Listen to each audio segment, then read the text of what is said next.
नाजरीन, science talks में आपका खुशामदीद।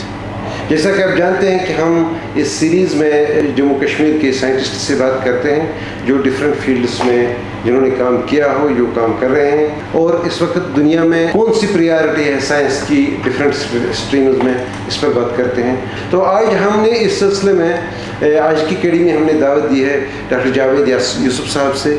डॉक्टर जावेद यूसुफ साहब एक प्राइमरली बायोकेमिस्ट हैं, लेकिन इनका कोर एरिया प्रोटीन है। तो डॉक्टर जावेद यूसुफ साहब, आपका खुशामदीद कश्मीर लाइव के शो में। Thank you. थोड़ा ये ज़रा रिकन्स्ट्रक्ट कर लीजिएगा, जब भी हम किसी लाइफ साइंस वाले से बात करते हैं, साइंटिस्ट से बात करते हैं, तो कोई कहता है प्रोटीन खाओ, कोई कहता है आपके अंदर प्रोटीन की कमी है, कोई कहता है आपका ग्लूकोज कम है, कोई कहता है आपके अंदर ग्लूकोज ज़्यादा हो गया है। सवाल मेरा ये है कि क्या जो हम प्रोटीन खाते हैं या जो हम कार्ब्स कंज्यूम करते हैं, इनका अंदर में कोई हिसाब किताब है? क्योंकि जेनेटिक्स में ये कहा गया है कि यही एक दो चीज़ें तो काम करती हैं, प्रोटीन काम करते हैं या एनर्जी सोर्स ग्लूकोज होता है। तो क्या ये कम्प्लेक्स सिस्टम थोड़ा समझा दीजिए हमारे नाज़रीन को।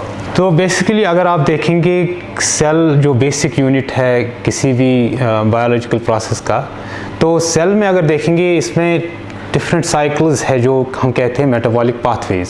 तो जो ये मेटाबॉलिक पाथवेज है ये डिफरेंट मेटाबॉलिक पाथवेज है, और कुछ जो आप बोल रहे थे ग्लूकोज सिंथेसिस और डिग्रेडेशन के लिए है, कुछ प्रोटीन सिंथेसिस और डिग्रेडेशन के लिए है।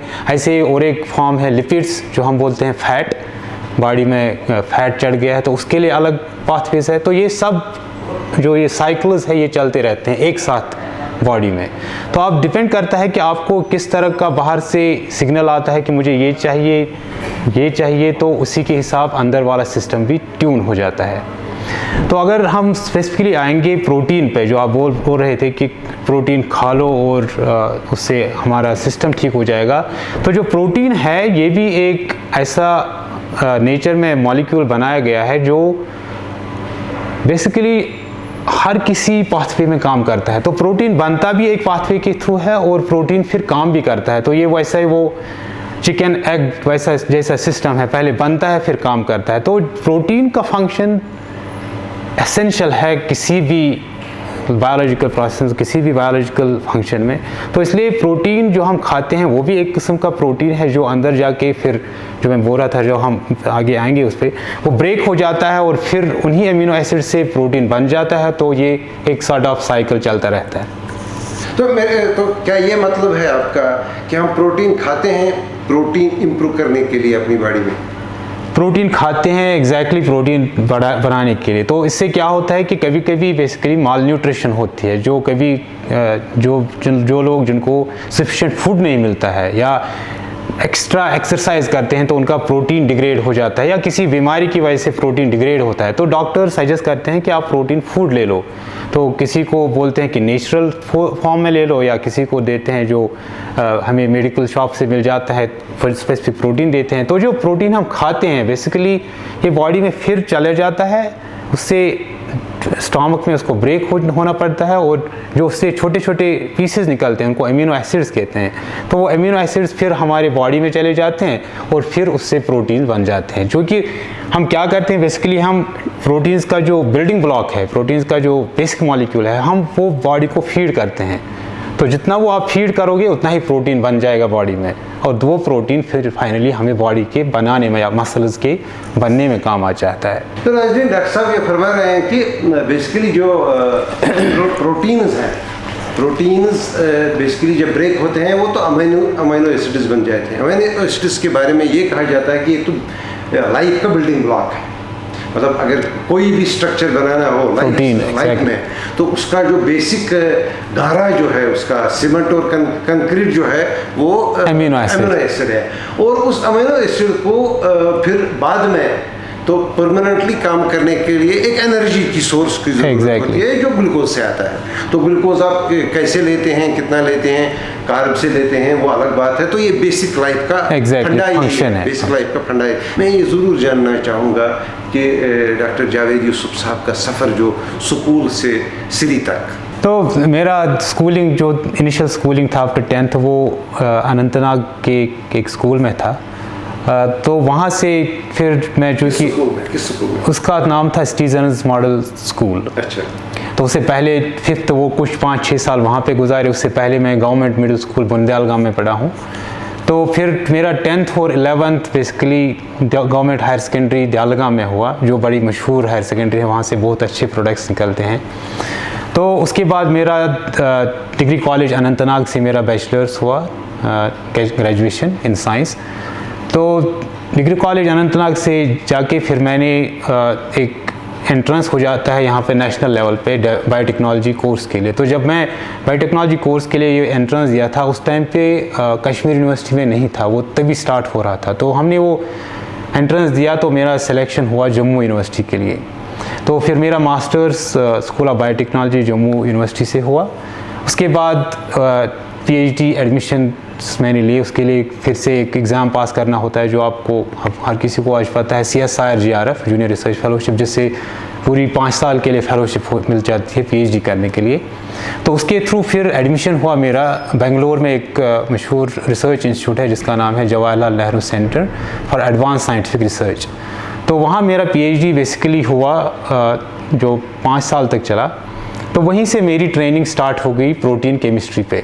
तो उससे पहले जो मास्टर्स तक पढ़ाते थे वो तो बेसिकली बायोटेक्नोलॉजी का ओवरऑल सब्जेक्ट्स पढ़ाते हैं, इसमें सब कुछ होता है, बायोकेमिस्ट्री, इम्यूनोलॉजी, माइक्रोबायोलॉजी, केमिस्ट्री, सब कुछ होता है। बट जब पीएचडी मैंने लिया तो उसमें स्पेशलाइजेशन थी प्रोटीन स्ट्रक्चर फंक्शन पे। तो मेरी पीएचडी जो था वो प्लास्मोडियम पे था। तो और प्लास्मोडियम जो नोन है मलेरिया का काजल ऑर्गेनिज्म है, प्लास्मोडियम फाल्सिपारम जिसको कहते हैं। तो चूँकि जो वो हमारे कश्मीर में उतना नहीं है, जम्मू में है जहाँ जहाँ गर्म इलाके हैं, और इंडिया में पूरे मेजॉरिटी ऑफ द जो स्टेट्स है वहाँ पे प्लास्मोडियम है। तो ये मलेरिया बहुत कॉमन है बाहर के स्टेट्स में। तो जिस लैब में मैं ज्वाइन किया था उसका फोकस ही प्लास्मोडियम रिसर्च था। तो मेरा जो पीएचडी था वो इसी प्लाज्मोडियम पे हुआ। तो उसमें भी स्पेसिफिकली मैंने एक एंजाइम पे काम किया, जो प्रोटीन है, enzyme actually form of protein होता है। तो उसका नाम था GMP सिंथेटेस। और GMP सिंथेटेस बेसिकली बनाता है गानोसिन मोनोफॉस्फेट। सो गानोसिन मोनोफॉस्फेट बेसिकली और एक बिल्डिंग ब्लॉक है DNA का, और उसको मैंने स्टडी किया, स्ट्रक्चर उसका स्टडी किया, उसको बहुत डिटेल्स, उसमें कुछ पब्लिकेशंस हमने पब्लिश किए। तो हमारा बेसिकली एम ये था कि ये कैरेक्टराइज करना है ये प्रोटीन, ताकि हमें पता चले कि ये कितना डिफरेंट है ह्यूमन एंजाइम से। यही एंजाइम ह्यूमन में भी है, बट थोड़ी डिफरेंस है अमीनो एसिड्स की वजह से। तो उसकी वजह से क्या होता है कि जो प्लास्मोडियम का एंजाइम है और जो ह्यूमंस का एंजाइम है वो थोड़ा डिफरेंटली काम करता है। उसका जो आउटपुट होता है वो थोड़ा डिफरेंट होता है ह्यूमन एंजाइम से। तो वो एक्सप्लोर करने के लिए बहुत सारे टेक्निक्स यूज़ किए हमने। एक मशहूर टेक्निक है मास स्पेक्ट्रोमेट्री, जो हमने उसमें यूज़ की।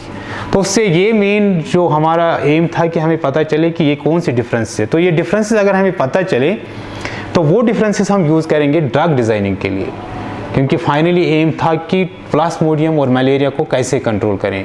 तो हमने वो जो पेपर्स वहाँ से निकाले, हमें बहुत डेटा अच्छा मिला, जिससे हम क्लियरली बता सकते हैं कि जो प्लास्मोडियम का एंजाइम है वो क्लियरली डिफरेंट है ह्यूमन से। So you can target it for drugs in future. So we didn't try that one, we didn't use any drugs for this enzyme. But जो मेरी पुरानी लैब है बेंगलोर में, my supervisor, previous supervisor professor Hemlata Balram, she is still exploring this enzyme even after 10 years. So they are still trying to close down onto this enzyme to find a real drug target.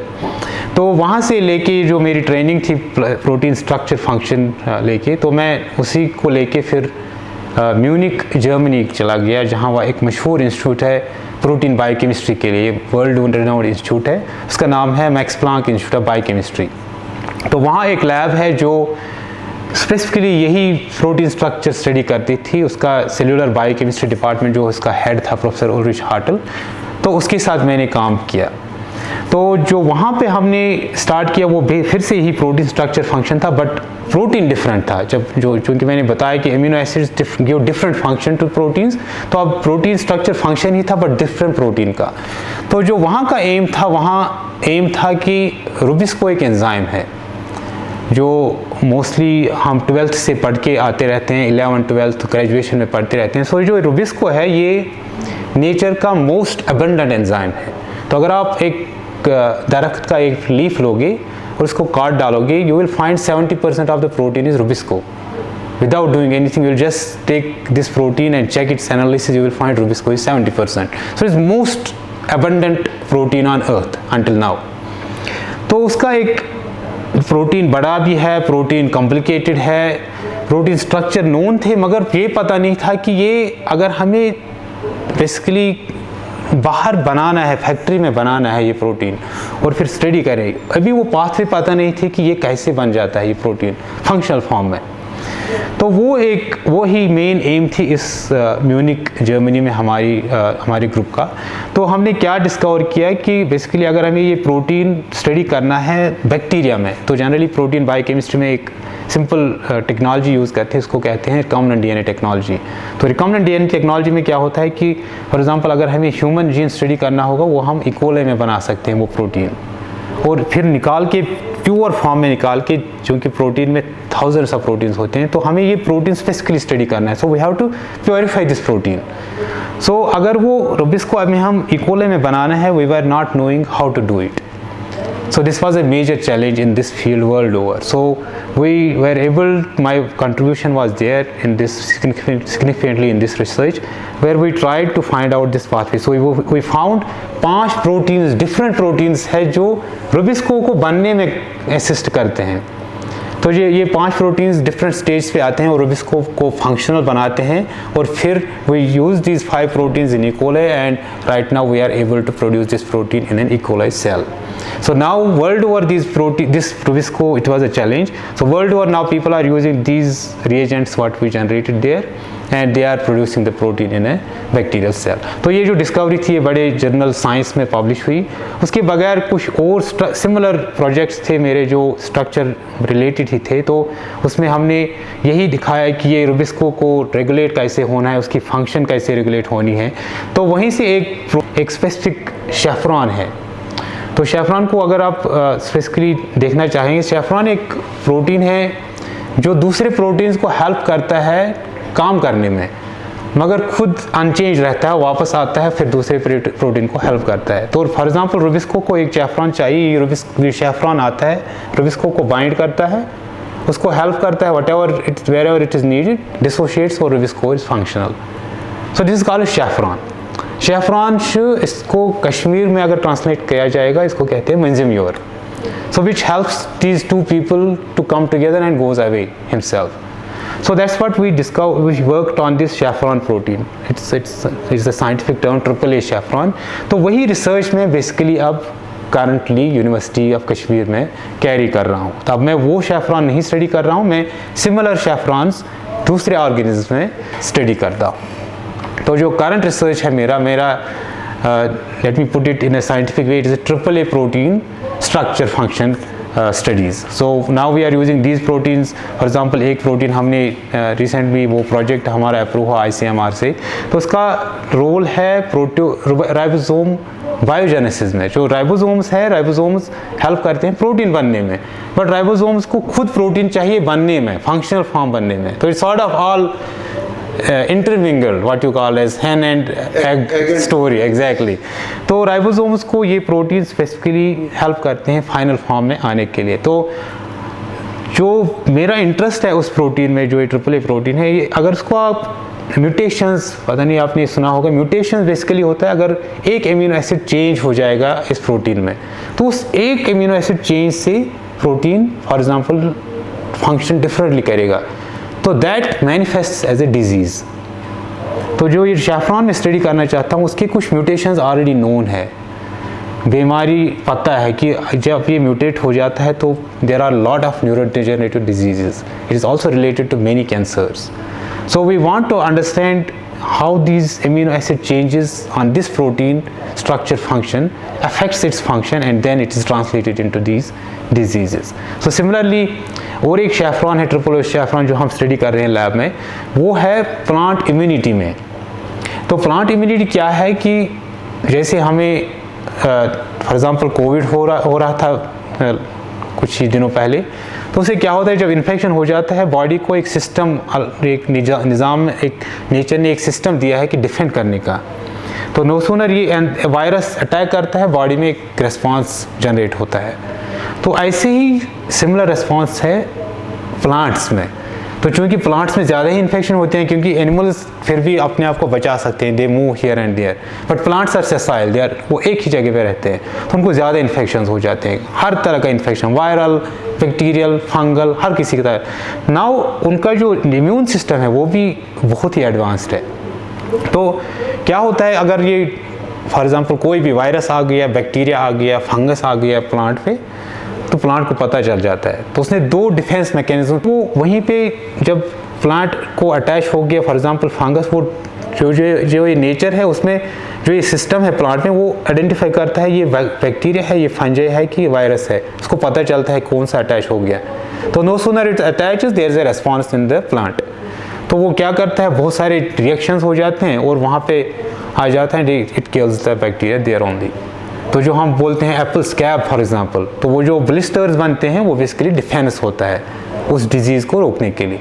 अब ऐसा भी chance है कि ये bacteria यहाँ पे recognise नहीं हुआ, ये अंदर चले जाता है। तो प्लांट में और एक सिस्टम है, जब ये प्लांट सेल में पहुँच गया, अब वहाँ और एक मैकेनिज्म है, वहाँ और एक सेट ऑफ प्रोटीन्स है जो ये फंजे अंदर आ गया, उसको रिकॉग्नाइज करने के लिए और एक सिस्टम है, एक सेट ऑफ प्रोटीन्स है। तो वो प्रोटीन्स उनको कैच करके फिर सिग्नल भेज देते हैं प्लांट सेल को कि इन्फेक्शन हो गया।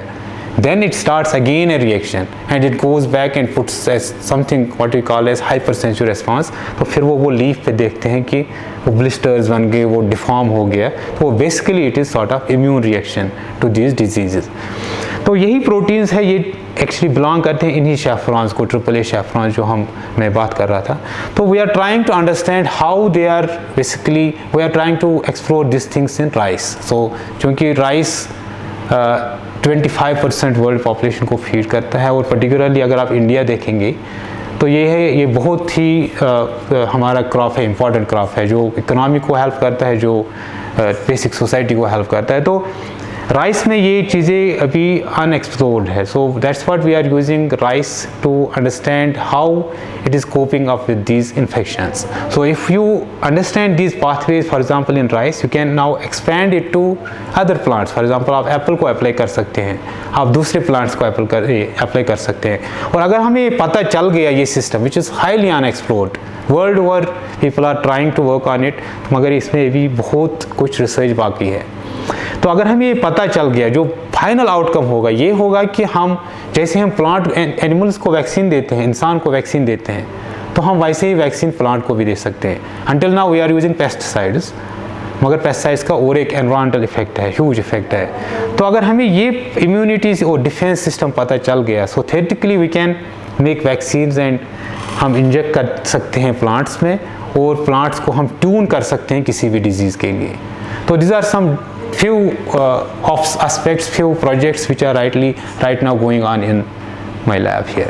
नाज़रीन, कहीं आप कंफ्यूज ना हुए होंगे कि डॉक्टर जावेद साहब कैंसर पे बात करते करते सेब की तरफ आ गए, लेकिन नाज़रीन मैं आपको बता दूं जो बेसिकली लाइफ का फंडामेंटल स्ट्रक्चर है, वो plant life, fungal life, bacterial life, human life में एक है, that is the DNA, that is the gene.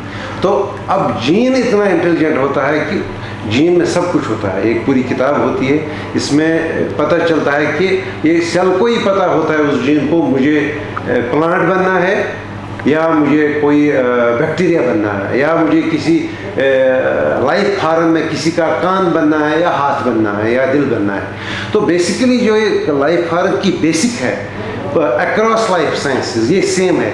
इसीलिए कुछ चीज़ें जो प्लांट्स में देखी जाती हैं वही तो इंसानों के काम भी आ सकती हैं, या इंसानों की बीमारियां तलाश करते करते ऐसा भी हो सकता है कि हम किसी प्लांट लाइफ का की चैलेंजेस का मुकाबला कर पाए। डॉक्टर साहब मैं दो बातें पूछूंगा, आप शायद भूल गए कि आप पोस्ट डॉक के बाद एक कहीं साइंटिस्ट भी थे जी। एक तो थोड़ा वो बता दीजिए जी, और दूसरा ये बता दीजिएगा ये प्रोटीन जो है, प्रोटीन तो एक फार्म में नहीं है जी, इसके हमारे जिस्म में जितनी भी प्रोटीन है उसकी कितनी फार्म्स हैं और हम कितना अभी तक जान पाए हैं, इंसान कितना जान पाए? जी, म्यूनिक में मेरा पोस्ट डॉक रहा अराउंड 7 साल तक, और वहाँ 7 साल। तो वो प्योरली इसी पे था, रुबिस्को पे, different projects, different protein structure, but same story. तो उससे वहाँ मैंने एक इम्पॉर्टेंट टेक्निक सीखी जो अभी वर्ल्ड ओवर यूज़ होती है, उसको कहते हैं मास स्पेक्ट्रोमेट्री। तो जो मास स्पेक्ट्रोमेट्री है, ये है ऐसी टेक्निक कि जो आप एक एटम का वेट मेजर कर सकते थे। जो अब हम पढ़ते थे 12th या BSc में, तो लोग बोलते थे कि एटम देखना चाहते हैं, एटम वे करना चाहते हैं। तो now there is a technique which you can now go to subatomic. तो आप एटम को ले सकते हो, उसको वे कर सकते हो, एक हाइड्रोजन को वे कर सकते हो बेसिकली। तो हाइड्रोजन का वेट 1 है, अब ये आप देख सकते हैं एनालिटिकल टेक्निक। सो ये मास स्पेक्ट्रोमेट्री इसलिए बहुत ही इंपॉर्टेंट है, बहुत ही इवॉल्व टेक्निक है, जिसका application chemistry, physics, astronomy, biology बहुत डाइवर्स है। तो इसी टेक्निक को मैंने थोड़ा टेक्निक सीखा था बेंगलोर में, फिर मैं जब म्यूनिक पहुंच गया तो ये बहुत एडवांस टेक्निक थी वहाँ पे, तो मैंने उसमें बहुत एक्सपर्टाइज हासिल किया। तो छोटी सी ये बात बोलना चाहता हूँ, तो हमने वहाँ बेसिकली ये टेक्निक यूज़ की प्रोटीन डायनेमिक्स के लिए। तो प्रोटीन डायनेमिक्स क्या होती है, जो हम आप बोल रहे थे जो हम प्रोटीन खाते हैं, अगर आप प्रोटीन को माइन्यूट मॉलिक्यूलर लेवल पे देखेंगे तो प्रोटीन सॉलिड नहीं होता है, प्रोटीन होता है डायनेमिक, ये मूव करता रहता है। तो अगर जब भी उसकी डायनेमिक्स रुक जाएगी तो आप मान लीजिए कि प्रोटीन अब एंड पे आ रहा है। तो protein has to be dynamic to be functional. Dynamic in the sense कि उसके जो एटम्स होते हैं, उसके जो इंटरेक्शंस होते हैं, उसके जो अमीनो एसिड्स एक दूसरे में इंटरेक्ट करते रहते हैं, they break and go on and off, that makes the protein sort of moving entity, it's a dynamic। तो ये डायनेमिक्स मेजर करने के लिए हमने ये मास स्पेक्ट्रोमेट्री यूज़ की। तो उसमें क्या हम देखते थे कि हम हाइड्रोजन को रिप्लेस करते थे उसके दूसरे आइसोटोप से, उसका नाम है ड्यूटीरियम। तो डिफरेंस है ड्यूटीरियम और हाइड्रोजन में 1 डाल्टन का। तो उसका फॉर एग्जांपल अगर आप एक हाइड्रोजन को रिप्लेस करोगे ड्यूटीरियम से तो उसका 1 डाल्टन बढ़ जाएगा। तो you can measure this on this mass spec. So ये टेक्निक हमने वहाँ उसमें बहुत एक्सपर्टाइज हासिल किया। तो उसी की बेसिस पे हम फिर रियाद चले गए।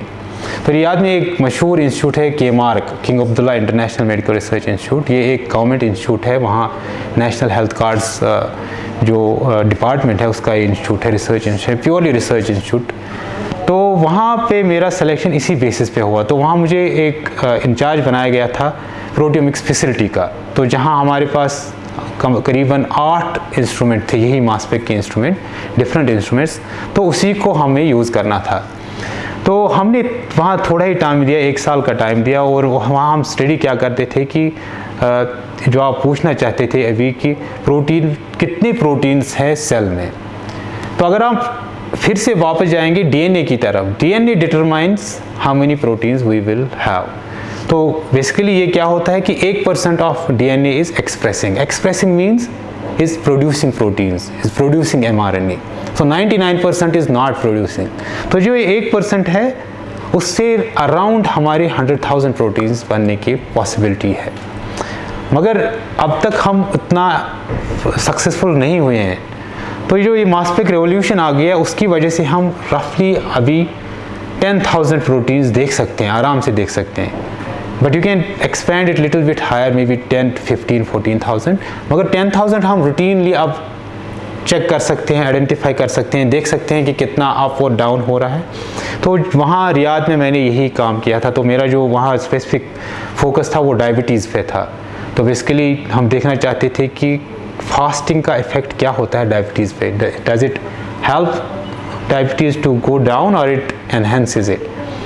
तो खैर मैं वहाँ ज़्यादा टाइम नहीं दे पाया। मिला क्या उससे, तो बड़ा इंटरेस्टिंग कि वो रोज़े डायरी तो बेसिकली वही था उसमें चैलेंज। सैंपल जो कलेक्ट करने थे पेशेंट्स से वो उन्हें 1 महीने में करना था, और उसके बगैर ये कंटिन्यू करनी थी 1 महीने पीछे और 1 महीने पहले। तो फॉर एग्जांपल अगर जून में रमज़ान था उससे पहले 1 महीने के सैंपल लेने थे, उसके बाद 1 महीने के सैंपल लेने थे। तो ये जो प्रोजेक्ट हमने लिखा था ये अप्रूव ही हो गया था, but then I have to move away. तो जो प्रोजेक्ट सैंपल्स हमने कलेक्ट किए थे, एनालिसिस स्टार्ट हुई थी, but then I shifted to Kashmir University. So the project is still going on in this place. तो मुझे ज़्यादा जानकारी नहीं मिली फिर कि क्या स्टेटस है, कि does fasting affect this diabetes और not. But we know that अगर फास्ट किया जाएगा तो it is always helpful for diabetes. Unless you are too, जितना ग्लूकोज कम हो जाए कि आप कोलैप्स हो जाए, otherwise it controls diabetes. But खैर वो हमने वहाँ कंप्लीट नहीं कर पाए और फिर हमने अपनी रिसर्च लेबॉर्ट्री रियाद से शिफ्ट आके कश्मीर यूनिवर्सिटी में इतना काम करने के बाद आप मान लीजिए घर आए गए नए इंस्टीट्यूशन में, एक नया इंस्टीट्यूशन है, अपेरेंटली वेल इक्विप्ड है और एक्सपेक्टेशन ये भी है कि इंफ्रास्ट्रक्चर में जो डिफिसिट्स हैं वो भी एड्रेस किए जा रहे हैं आने वाले दिनों में। लेकिन मेरा सवाल ये है कि what should we expect from your lab in a few years? Again, I cannot, tell that I'm a basic biochemist. So when you say basic biochemist, I'm trying to understand the biology at basic level. So we anticipate कि जो हमारी जो findings है, maybe in in next 10 or 20 years, someone will take it up and use a drug for these. So जो मैं आपको बात बता रहा था, ये AAA शेफ्रॉन जो राइबोसोम बायोजेनेसिस में है, तो फॉर एग्जांपल हम ये प्रोटीन कैरेक्टराइज कर पाए कि क्या क्या चेंज हो रहे हैं, स्ट्रक्चर कैसे वेरी हो रहा है, फंक्शन कैसे अफेक्ट हो रहा है, हमें सब कुछ पता चल गया। स्ट्रक्चर उसका भी है नहीं, वो सॉल्व हो गया। तो नेक्स्ट लेवल जो होगी, हम ट्राई करेंगे कि कुछ उसके इनहिबिटर्स निकालें। इनहिबिटर्स मतलब जो फाइनली मेडिसिन बनेंगे। क्या पॉसिबल है कि हम कोई मॉलिक्यूल ऐसा निकालें जिससे ये प्रोटीन फंक्शनल फॉर्म में हो जाए? अगर ये म्यूटेट भी है, फॉर एग्जांपल जिसमें ये डिजीज़ हो रही है, उसकी वजह से कैंसर हो रहा है या कुछ न्यूरो प्रॉब्लम हो रही है, हम ऐसा कुछ दवा निकालें जो उस प्रोटीन को बाइंड करके उसका डिजीज़ ठीक करे। So this is final goal of our research. So we anticipate कि जो हमारा बेसिक फाइंडिंग्स होंगे, maybe that will be translated into the therapeutic strategies for any kind. How many researchers are working with you in your lab? Right now? And they are working on the same? No, they are working on different proteins. So similar strategy but different functions, different proteins. तो doctor Zahid साहब, हम उम्मीद ये करेंगे कि आपका जितना सारा तजुर्बा है, आपके जो बाकी कलीग्स यहाँ हैं जो basically interact on daily basis, आपकी स्ट्रीम्स डिफरेंट भी होगी तो भी देखते हैं कि किस स्ट्रीम से कौन सी मदद किसी चीज़ में मिल जाएगी। तो हम उम्मीद करेंगे कि आपकी लैब से जो पेपर नया आ जाएगा वो हम इंशाल्लाह साइंस में पढ़ेंगे या किसी और ट्विटर जर्नल में। तो डॉक्टर साहब, आपने इतना टाइम हमको दिया, प्रोटीन समझाया, जिस्म के बेसिक बिल्डिंग ब्लॉक्स लाइफ के समझाए, हम आपके बहुत ही मुश्किल है। Thank you so much. आने वाले दिनों में भी हम बात करेंगे जब आपकी लाइब्रेरी में कोई नई ग्राउंड ब्रेकिंग बात हो जाए। बहुत बहुत शुक्रिया। Thank you so much.